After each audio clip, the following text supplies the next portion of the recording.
এদিকে কেন্দ্রীয় সরকারের এবং নেট দুটোই দুর্নীতির আবর্তে ঘূর্ণাবর্তে পরীক্ষার্থীদের ভবিষ্যৎ অনিশ্চিত করতে চলেছে। কেন্দ্রীয় সরকারের যে পরীক্ষা, একটি নিট তা নিয়ে ইতিমধ্যেই চলছিল, তার সঙ্গে আবার নেট যুক্ত হয়েছে। পরীক্ষায় অনিয়ম, দুর্নীতি, টাকার খেলা সব অভিযোগ উঠেছে। পাশাপাশি আমাদের আরেকটি অভিযোগ যেটা দীর্ঘদিন ধরে আসছিল, সেটা আপনাদের সামনে খুব স্পষ্টভাবে বলতে চাই যে পশ্চিমবঙ্গে যখন মমতা বন্দ্যোপাধ্যায়ের সরকার চাকরি দিতে চেষ্টা করছে যোগ্য প্রার্থীদের, কিছু লোকের অন্যায়, কিছু লোকের ভুলে কিছু সমস্যা তৈরি হয়েছিল। সেই সমস্যা কাটিয়ে যখন মমতা বন্দ্যোপাধ্যায়ের নেতৃত্বে তৃণমূল সরকার চাকরি দেওয়ার চেষ্টা করছে, তখন বিরোধী দলের তরফ থেকে, যে বিরোধী দলগুলি আছে, প্রতিপক্ষ দলগুলি আছে, তাদের তরফ থেকে নানা রকম মামলা করে জটিলতা তৈরি, বাধা সৃষ্টির কাজ তারা করে যাচ্ছিল। একটি হোয়াটসঅ্যাপ গ্রুপে হোয়াটসঅ্যাপ চ্যাট সামনে এসছে। এর আগে আমরা অভিযোগ পেয়েছিলাম পরীক্ষার্থী বা কর্মপ্রার্থীদের কাছ থেকে যে মামলা করে জটিলতা তৈরি করার জন্য টাকা নেওয়া হচ্ছে। সরকার চাইছে চাকরি দিতে, আর মামলা করা হচ্ছে যাতে চাকরি আটকে যায়, জটিলতা তৈরি হয়। এই বাধা দেওয়ার খেলায় পরীক্ষার্থীদের বিভ্রান্ত করে একাংশের আইনজীবী যারা মূলত প্রতিপক্ষের, তারা বিপুল পরিমাণ আনঅ্যাকাউন্টেড মানি কালেক্ট করছেন। আমাদের কাছে একাধিক গ্রুপ থেকে এই অভিযোগ এসেছিল যে মামলা করে দেবো, মামলা করতে আসুন, মামলা করলেই চাকরি পাওয়া যাবে, এই চাকরি আটকে দিচ্ছি, আমাদের সঙ্গে থাকুন। এবার এদের কাছ থেকে বিপুল টাকা নেওয়া হয়েছে এবং 2014 বঞ্চিত টেট পাস হাওড়া বলে একটি গ্রুপ রয়েছে হোয়াটসঅ্যাপ। সেখানে এক আইনজীবীর নাম করে লেখা হয়েছে। আমি তার কাছে গেছিলাম, সে বলছে 25,000 টাকা দাও হয়ে যাবে। ফোন নাম্বার থেকে হোয়াটসঅ্যাপ এসছে পরিষ্কার, তার মানে সেটা কোনো ব্যক্তির নাম্বার। আবার আরেকজন বলছে সেই লয়ার আমার কাছ থেকে 40 নিয়েছিল, মনে হচ্ছে পুরোটাই জলে গেল। 40 না 80 বলতে পারবো না, কারণ 8টা এটা বাংলা, ওটা ইংরেজি 8 কি বাংলা 4 বোঝা যাচ্ছে না। যাই হোক, টাকা নিয়েছিল। এবার এখানে একজনের নামও রয়েছে, ফিরদৌস। এবার ফিরদৌস নামে অনেকেই হতে পারে, নির্দিষ্টভাবে ফিরদৌস বললে অমুক ব্যক্তি ফিরদৌস সে তো আমরা জানি না। ফিরদৌস নামে অনেকে থাকতে পারে, কিন্তু এই গ্রুপে বলছে ফিরদৌসের কাছে গেছিলাম, বলছে 25,000 টাকা দাও হয়ে যাবে। এখন কে এই ফিরদৌস? আমি নির্দিষ্টভাবে কোনো ফিরদৌসকে বলছি না, কারণ এখানে নির্দিষ্ট কোনো পরিচয় দেয়া নেই, বা যারা যার মতো ভেবে নেবেন। কিন্তু আমরা তদন্ত চাইছি। এই যে ফেসবুকের পোস্ট, এই যে গ্রুপ এবং আগের যে অভিযোগ, তার থেকে এটা প্রমাণিত হয় যে এই চাকরির জটিলতা তৈরি করার জন্য যে মামলাগুলো হয়েছে, কিছু পরীক্ষার্থীকে বিভ্রান্ত করে সেই কিছু আইনজীবী মামলাকারীদের কাছ থেকে বিপুল টাকা তুলেছেন। এটা আরেকটা মামলা কেলেঙ্কারি, কারণ এই মামলাটা চাকরি ঠেকাতে করা হয়েছে, এই মামলাগুলো জটিলতা বাড়াতে করা হয়েছে। এসএলএসটি যারা শারীর শিক্ষা কর্মশিক্ষা, তাদের কোনো ডিসপিউট ছিল না, তাদেরকে অন্যায়ভাবে মামলা করে করে আটকে দেওয়া হয়েছে। তারা অনেকেই আগে অভিযোগ করেছেন, আপনাদের সামনে অভিযোগ করেছেন, কিন্তু আমরা পরিষ্কারভাবে এবার বলছি এর তদন্ত হোক। তো সিবিআই নাকি তো এসব তদন্ত করছে। তাহলে এগুলো তো আসতে হবে সিবিআই তদন্তের আওতায়। কয়েকজন আইনজীবী চাকরি প্রার্থীদের চেষ্টায় জল ঢেলে দিতে, মামলার জটিলতা তৈরি করতে, বাকিদের ভুল বুঝিয়ে, আশার ছলনায় ভুলিয়ে, তো এক একজনের কাছ থেকে যদি কারুর 25,000, কারুর 40,000, কারুর 80,000, তাহলে কজনের কাছ থেকে টাকা নিয়েছে, কজনের কাছ থেকে টাকা নিয়েছে এরা। আর একজন লয়ারের নাম আসছে, বলছে আমার তার কাছে গেছিলাম, এই হাল হয়েছিল। ফলে এই 2014 বঞ্চিত টেট পাস হাওড়া, এই যে গ্রুপ, শুধু হাওড়াতেই যদি এই হয় তাহলে বাকি চারপাশে কি হয়েছে, এটা একটা বৃহৎ কেলেঙ্কারি, মামলা কেলেঙ্কারি। এবং আমাদের প্রতিপক্ষ শিবিরের কয়েকজন আইনজীবী, তারা এদের কাছ থেকে বিপুল নগদ নিয়েছে, বিপুল টাকা নিয়েছে, এক একজনের চাল চলন বদলে গেছে, ব্যবসা করেছে এদের নিয়ে। যারা অন্যায় করেছে, পার্থ চ্যাটার্জি যদি অন্যায় করে থাকেন বা কেউ যদি অন্যায় করে থাকে, তাদের শাস্তি হোক। কিন্তু মমতা বন্দ্যোপাধ্যায়ের সরকার সেই ভুল ভ্রান্তি কাটিয়ে বাকিদের চাকরি দেওয়ার চেষ্টা করছেন। আর এরা রাজনীতি করতে গিয়ে, চাকরিতে বাধা দিতে, মামলা করতে গিয়ে বাকিদের কাছ থেকে টাকা নিয়েছে।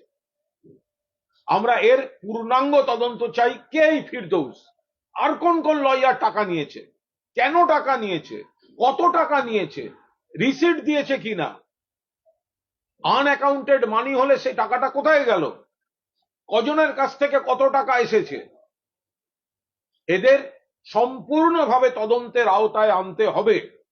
শুধুমাত্র কে অনিয়ম করেছেন, দুর্নীতি করেছেন, তাদের উপর যা যা শাস্তি হওয়ার আইনে হোক, কিন্তু তাদের ভাগিয়ে উল্টো দিক থেকে যারা টাকা তুলে কেলেঙ্কারি করছে, এই প্রতিপক্ষের কয়েকজন আইনজীবী, তাদের রোজগার বেড়ে গেল, তারা হই হই কাণ্ড শুরু করলেন, তারা প্রচারে চলে এলেন।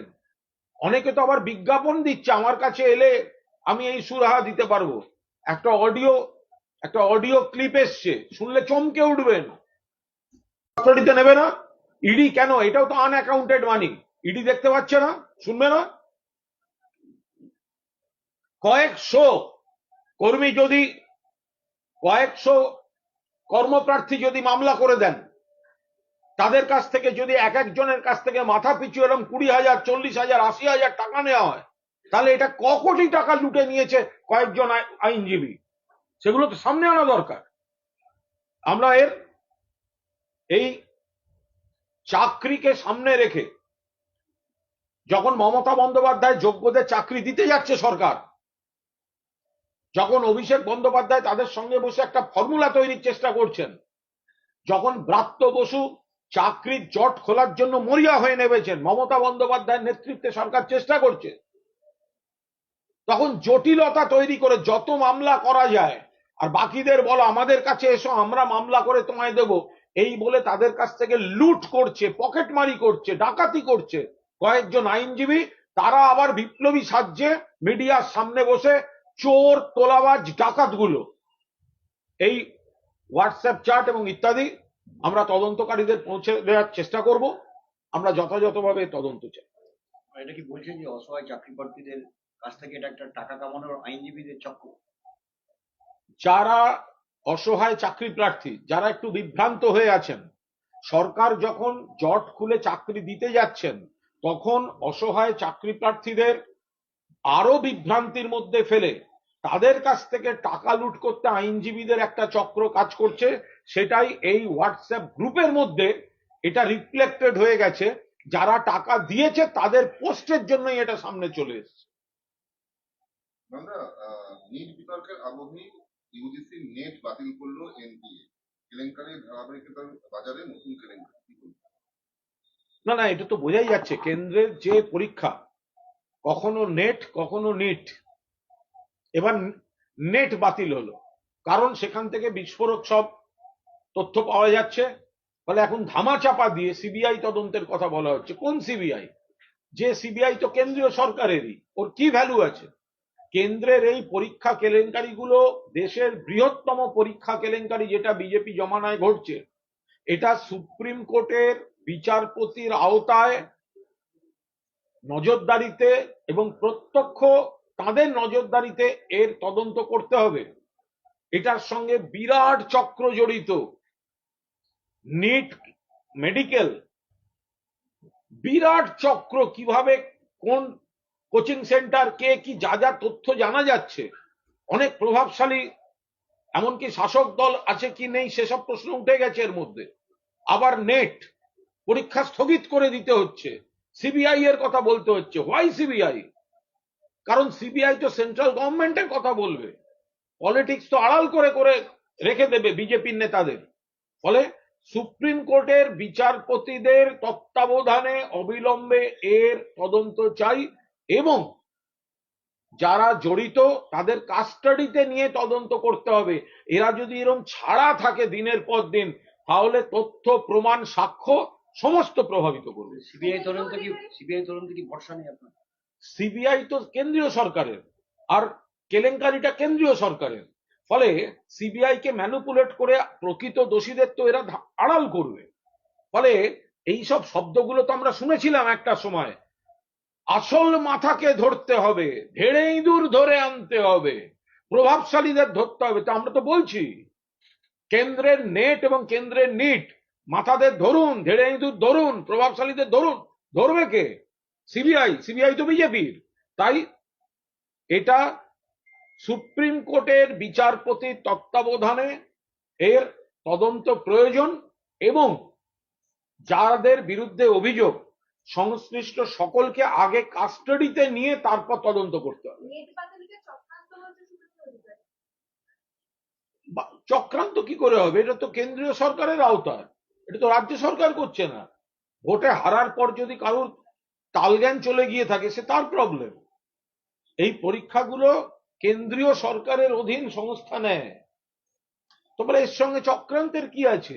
তারা বুঝতে পারছে ফাঁস হয়ে যাবে, বিরাট কেলেঙ্কারি ফাঁস হবে। তড়িঘড়ি ধামা চাপা দেয়া, জোড়াতালি দেয়া, আমরাই থামিয়ে দিচ্ছি, আমরাই বলছি সিবিআই, এই বলে নজর ঘোরাবার চেষ্টা হচ্ছে। চক্রান্তটা কোথায় এর মধ্যে? ব্রাত্য বসু তিনি বলছেন এক্সাম্পলে যে নেট পরীক্ষা নিয়ে সিবিআই তদন্ত হবে, কিন্তু রাঘব বোয়ালরা কি ধরা পড়বে? আমরা তো আবার বলছি, কেন্দ্রের নিট পরীক্ষা এবং নেট পরীক্ষা, এখানে রাঘব বোয়ালদের ধরতে হবে, ধেড়ে ইঁদুরদের ধরতে হবে, আসল মাথাদের ধরতে হবে, প্রভাবশালীদের ধরতে হবে। কেন্দ্রীয় সরকারের এই পরীক্ষা ব্যবস্থায় যারা জড়িত তাদের কাস্টাডিতে নিয়ে জেরা করতে হবে। এই যে এর যে মানে মাস্টার মাইন্ড অমিত আনন্দ, তিনি স্বীকার করছেন যে এর আগেও তিনি এরকম প্রশ্ন ফাঁস করেছেন। এই ভয়ঙ্কর ব্যাপার, কেন্দ্রীয় সরকার দিনের পর দিন এই প্রশ্ন ফাঁস হয়ে চলেছে। এরা তো যারা ধরা পড়ছে তারাও বলে দিচ্ছে যে তারা নাকি আগেও করেছে। এটা একটা বিরাট চক্র, দেশব্যাপী চক্র, কোটি কোটি টাকার কেলেঙ্কারি। অবিলম্বে প্রত্যেককে কাস্টাডিতে নিতে হবে, গ্রেফতার করতে হবে এবং সুপ্রিম কোর্টের বিচারপতির তত্ত্বাবধানে এদের জেরা করতে হবে। রাজভবনে পশ্চিমবঙ্গ দিবস পালন নিয়েও দেখা গেল একটা সংঘাত এবং বিজেপি পালন করবে না, এটা তো জোর করে চাপিয়ে দেয়া। বাংলার ঐতিহ্যের সঙ্গে কোনো সম্পর্ক নেই। এই তারিখটা তো পশ্চিমবঙ্গ দিবস নয়। পশ্চিমবঙ্গ দিবস রাজ্য সরকার ঘোষণা করে দিয়েছেন, সারা বাংলার নাগরিকদের মতামত নিয়ে বাংলা প্রাণের টানে সেটা পালন করে নববর্ষের দিন। সেই জায়গায় দাঁড়িয়ে বাংলা নববর্ষের দিন সেটা পালিত হয়, পয়লা বৈশাখ পালিত হয়। তো সেখানে এরা জোর করে রাজনৈতিক কথাবার্তা বলার জন্য এই ধরনের কাণ্ড কারখানা করছে। এদের কোনো গুরুত্ব নেই, ঐতিহাসিক গুরুত্ব নেই, বাস্তবে গুরুত্ব নেই। বাংলার ইতিহাস ভূগোল ঐতিহ্য না জেনে যারা চাপিয়ে দেয়, তো তাদের এখানে অপ্রাসঙ্গিক এসব। রাজভবনে আজকে দেখা গেল রাজ্য সঙ্গীত হলো এবং যেখানে তৎকালীন মুখ্য সচিব স্পষ্ট বলেছিলেন যে যখন এই সঙ্গীত হবে সবাই উঠে দাঁড়াবে, কিন্তু দেখা গেল অনুষ্ঠানে কোনো আধিকারিক অতিথি কেউই উঠে দাঁড়ালো না, সাধারণ গানের মতো সেটা হলো। দেখুন, রাজ্য সঙ্গীত বা জাতীয় সঙ্গীত, জাতীয় সঙ্গীতের ক্ষেত্রেও মর্যাদা দিতে যেমন সকলকে উঠে দাঁড়াতে হয়, রাজ্য সঙ্গীতের ক্ষেত্রেও মর্যাদা দিয়ে উঠে দাঁড়ানোটাই দস্তুর। যারা এটা করেননি তারা ঠিক কাজ করেননি। রাজ্য সঙ্গীত সমান গুরুত্বের, সেটি যখন হবে তখন উঠে দাঁড়িয়ে তাতে সম্মান দেওয়া উচিত। বিজেপির তরফ থেকে বলা হচ্ছে পশ্চিমবঙ্গ গঠনের ইতিহাস ও শ্যামাপ্রসাদ মুখোপাধ্যায়ের অবদান ভুলিয়ে দিতে পয়লা বৈশাখে রাজ্য পরিষদের ঘোষণা করা হয়েছে। বিজেপি ইতিহাস জানে না, ইতিহাস বিকৃত করছে। ইতিহাসে অনেক দিন আছে, আবার ইতিহাসে এটাও আছে যে এই 20শে জুন একসময় ব্রিটিশকে হারিয়ে কলকাতা শহর পুনর্দখল করেছিলেন নবাব সিরাজদৌল্লা। ইতিহাসে 20শে জুনে নানা ধরনের ঘটনা আছে, কিন্তু তার জন্যই সেটা বাংলা দিবস এইভাবে হতে পারে না।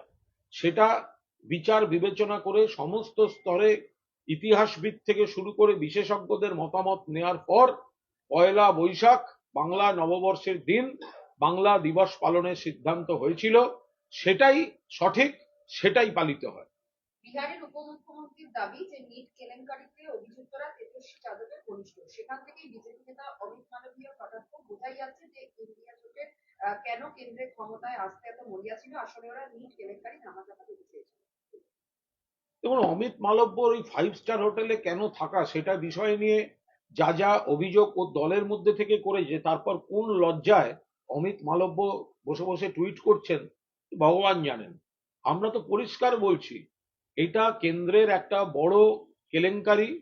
আগে সেটার বিচার বিভাগীয় এবং সুপ্রিম কোর্টের জাজের তত্ত্বাবধানে তদন্ত হোক, এবং যারা যারা যারা যারা জড়িত আগে তাদের কাস্টাডিতে নেওয়া হোক। যত ফেলে রাখা হবে ততই তো বিজেপি তাদের সুবিধা মতো তদন্তটাকে প্রভাবিত করে সাজানো গল্প বাইরের দিকে নিয়ে যাবে। তো ফলে যারা যারা জড়িত তাদের আগে কাস্টাডিতে নিয়ে এই তদন্ত করা উচিত। এই ঘটনায় কংগ্রেস এবং বাম ছাত্র সংগঠন নিট নিয়ে পথে নেমেছে। টিএমসিপির তেমন কোনো কিছু আন্দোলনের পরিকল্পনা রয়েছে? এই পাগল নাকি? কদিন আগে টিএমসিপি প্রথম শুরু করেছে আন্দোলনটা। টিএমসিপি প্রথম এই কেন্দ্রের নিট পরীক্ষা নিয়ে টিএমসিপির ছাত্ররা, টিএমসিপির শিক্ষকরা, টিএমসিপি প্রথম তৃণমূল কংগ্রেসের শিক্ষকরা, তৃণমূল কংগ্রেসের ছাত্ররা, তারা প্রথম ধর্ণা করেছেন, আন্দোলন করেছেন, বিক্ষোভ দেখিয়েছেন। ফলে এই কথাটা আসছে কোত্থেকে? তখন তো বাকি দলগুলো ঘুমোচ্ছিল। দাদা, এই প্রথম সিপিএম মেনে নিল যে রাজ্যে বিজেপির একটা ভোট ব্যাংক তৈরি হয়েছে, বামেদের ভোট রামে গিয়ে বা তৃণমূলের বিক্ষোভের অংশ গেরুয়া শিবিরকে জিতিয়েছে, এমনটা নয়। সিপিএম কে মানুষ শক্তিশালী প্রতিপক্ষ মানে। এটা এই যে সিপিএম এর মাঝে মাঝে জ্ঞানগর্ভ কথা আমরা শুনি, আমাদের হাসি লাগে। 2008 সালে প্রথম সিপিএম ধাক্কা খায়, বামফ্রন্ট সরকার। 2008 সালে পঞ্চায়েত নির্বাচন, 2টি জেলা পরিষদ তাদের হাতছাড়া হয় এবং তারা ধাক্কা খায়। এরপর 2009 সালের লোকসভা, 2010 সালের পৌরসভা, 2011 সালের বিধানসভা। তখন থেকে প্রত্যেকবার সিপিএম বলে আমরা ভুলগুলো চিহ্নিত করেছি, এই আমরা ঘুরে দাঁড়াবো। কিন্তু তখন থেকে সেই 2008 সাল থেকে 2024, 16 বছর হয়ে গেল, সেই এক মুখগুলোই বলে যাচ্ছে যে আমরা ভুল শোধরাচ্ছি। যারা ভুল করছে তারাই বলে যাচ্ছে আমরা ভুল শোধরাচ্ছি। ভুল সংশোধনের কোনো লক্ষণ নেই। সেই ঔদ্ধত্য, সেই বড় বড় কথা, সেই মানুষকে অপমান করা, সেই ভুল স্বীকার না করা, সেই ব্যক্তিগত আক্রমণ, কুৎসা, এই কাজগুলো সিপিএম করে যাচ্ছে এবং আজকে তলানিতে এসে ঠেকেছে। তো ওরা ভুল স্বীকার না করলে মানুষ ওদের ভুল দেখতে পাচ্ছেন না, এমন তো কোনো ব্যাপার নয়। তো সুতরাং ওরা তো ভুল স্বীকার করলো, আর সেই ভুল সংশোধন না করে আবার সমান একটা নির্লজ্জ উদ্ধত্ত দেখিয়ে বড় বড় কথা বলে যাবে, বিজেপি দালালি করবে। এভাবে হয় না। আবাস 100 দিনের টাকা। আর একটা কথা বলি, বিরোধী দলনেতা আজকে একটা কথা বলেছেন যে যে তারা কিছু আসন হারিয়েছেন বামেদের জন্য। বিরোধী দলনেতা দেখলাম বলেছেন যে তারা কিছু আসন হারিয়েছেন সিপিএম এর জন্য, তারা নাকি ভোট কেটেছে। আরে বিজেপি যে কটা পেয়েছে, বিরোধী দলনেতা যে আসনগুলো যেটুকু পেয়েছেন, হেরেছেন যেটুকু পেয়েছেন, তাতেও তো বামেদের ভোট। বিজেপির যে ভোটটা বেড়েছে, বিজেপি যে কটা আসন পেয়েছে, তার জন্য তো আগে বামেদের ধন্যবাদ দেওয়া উচিত। নির্বাচনের আগে ঘুরে ঘুরে বলতেন না, বামেদের কাছ থেকে ভোট ভিক্ষা করতেন না বিজেপি নেতারা? বামপন্থীদের বলছি আমাদের ভোট দিন। লক্ষ্য করবেন, 21 সালেও লক্ষ্য করবেন, সিপিএম এর যে ভোট কমছে, বামেদের যে ভোট কমছে, সেটাই বিজেপির বাড়ছে। ফলে বিরোধী দলনেতা বা কোনো কোনো বিজেপি নেতা যে একটা বিকৃত বিভ্রান্তিকর অঙ্ক চাপাতে চাইছেন যে সিপিএম বা কংগ্রেস কিছু ভোট কেটেছে বলে তারা কিছু আসনে পরাজিত হয়েছেন, এই গোটা ভাবনাটাই ভুল, দৃষ্টিভঙ্গিটাই ভুল। বহুদলীয় এটা একটা গণতন্ত্র, কেউ না কেউ কিছু ভোট পাবেই। নিজেদের ব্যর্থতা আড়াল করার জন্য আরেকজনকে দোষারোপ করা এটা তাদের ব্যাপার, কিন্তু তারা যেটুকু পেয়েছেন, তারা যে কটা আসন পেয়েছেন, যে পার্সেন্টেজ ভোট পেয়েছেন, ওই পার্সেন্টেজ অফ ভোটের মধ্যে তো সিপিএম এর ভোটটা রয়েছে। ফলে সিপিএম এর সমালোচনা না করে সিপিএম কে তাদের ধন্যবাদ দেওয়া উচিত যে বামেরা রামকে ভোট দিয়েছে বলেই বিজেপি এতগুলো পেয়েছে। বিজেপি কিন্তু দিলীপ ঘোষ, সুকান্ত মজুমদার, শুভেন্দু অধিকারীদের দেখেই সাফল্য পায়নি। যে কটা মাত্র পেয়েছে, আপনি যদি ওই 12টাও ধরেন, তার মধ্যে তো সিপিএম এর ভোট রয়েছে, বামেদের ভোট রয়েছে।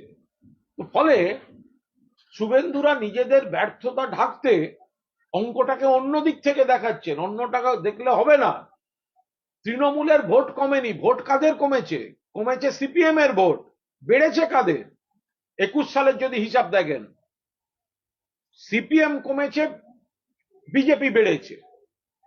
তো সুতরাং সিপিএম এর জন্য বিজেপির ক্ষতি হয়েছে তা নয়। বিজেপি যেটুকু এত হারার পরেও যেটুকু দাঁড়িয়ে আছে সেটা সিপিএম এর ভোটে।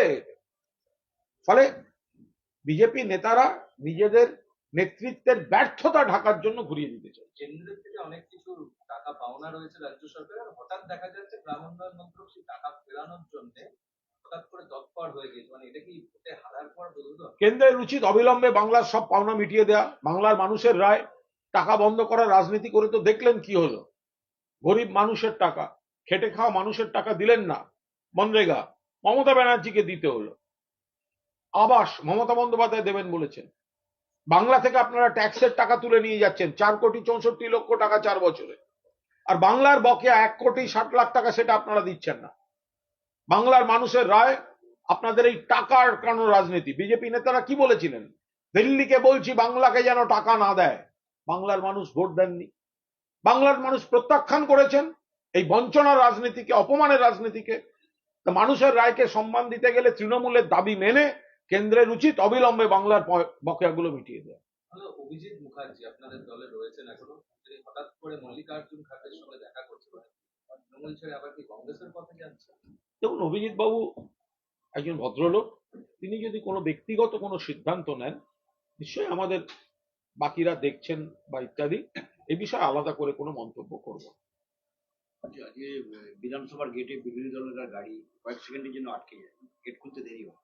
তার জন্য তিনি সিকিউরিটি গার্ড যারা ছিল তাদের সঙ্গে দুর্ব্যবহার করেছেন বলে অভিযোগ উঠেছে, এবং সেই সঙ্গে তিনি মন্তব্য করেছেন ট্যাক্সের টাকায় বেতন দেওয়া হয় তৃণমূল আমাদের মাইনে। এগুলো লোককে অকারণ, মানে যারা কর্মী, এটা তো কেউ ঢুকতে দেব না বলে হয়নি। কোনো কারণে হয়তো দেরি হয়েছে বা কিছুক্ষণ কোনো সমস্যা হয়েছে ইত্যাদি, এরকম তো কোনো বিষয় ছিল না। মানে এটা কেউ ভাববেনও না যে বিধানসভার কর্মীরা বিরোধী দলনেতাকে বা কোনো বিধায়ককে বিধানসভা ঢুকতে দেননি। এগুলো সব অবাস্তব কথা। হয়তো দৌড়ে আসতে দেরি হয়েছে, গেট খুলতে, মানে এরকম ধরনের।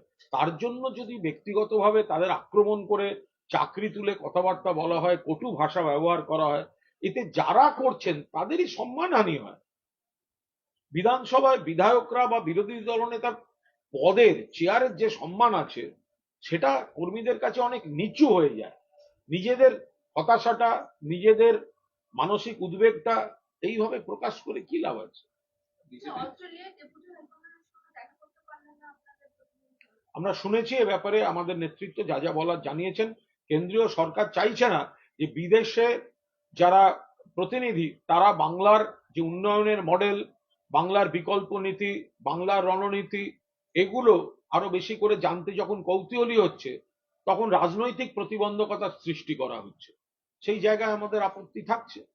আমাদের অনন্ত মহারাজ মুখ্যমন্ত্রীর সঙ্গে দেখা করলেন, তিনি আলাদা রাজ্য ভাগের দাবি ফের তুললেন। কোনোভাবে কি তিনি দল বদলাতে চাইছেন? বিষয়ে আর কোনো মন্তব্য করবো না। সেদিন একটা বৈঠক হয়েছে, যা যা বলার সেদিনকে সংশ্লিষ্ট যারা ছিলেন তারা বলেছেন। মাননীয় মুখ্যমন্ত্রী তিনি একটা কার্সে ভিজিট করেছেন, এই নিয়ে কোনো চর্চা করবো না। সৌগত রাজ্যে দেখা গেল যে বরানগরে তিনি আবাসনের ভোটের প্রসঙ্গ টানলেন যে কোথাও কোথাও কল খারাপ হয়েছে। তীরকান্দাতে প্রত্যাশা মতো লিড না হওয়ার জন্য তিনি কাঠগড়ায় তুলছেন মন্ত্রী শোভনদেব চট্টোপাধ্যায়কে, নাম না করে বলছেন কোনো ব্যক্তির এতে আপনারা মুখাপেক্ষি হয়ে থাকবেন না, কোনো ব্যক্তির কথায় চলবেন না।